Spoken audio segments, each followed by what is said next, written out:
Happening today, Maryland Governor Wes Moore will be at the Francis Scott Key Bridge to tour the project with members of the state's congressional delegation. And it comes as the state tries to reassure lawmakers that the project is still on track despite scrapping a multi-billion-dollar contract for the bridge's next phase. Fox 5's Maureen Ume is live at the Key Bridge site this morning with a preview. Maureen?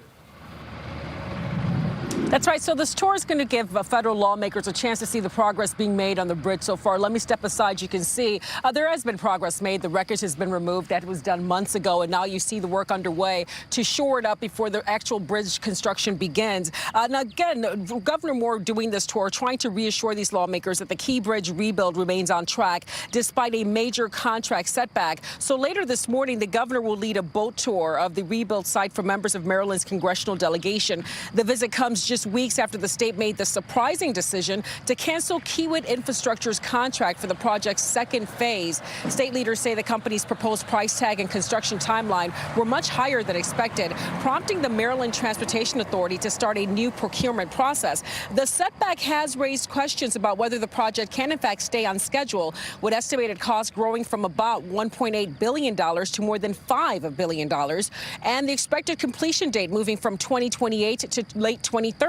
The Francis Scott Key Bridge collapsed in March of 2024 after the cargo ship Dolly lost power and struck one of its support piers, killing 6 construction workers. Now, despite this contractor's shakeup, state officials say work has not stopped. Kiewit will continue its phase 1 responsibilities through at least the end of the year. Now, meanwhile, the Maryland Transportation Authority is now breaking the remainder of the project into 4 separate contracts, saying that the move will create more opportunities for local companies while also helping keep the rebuild moving forward.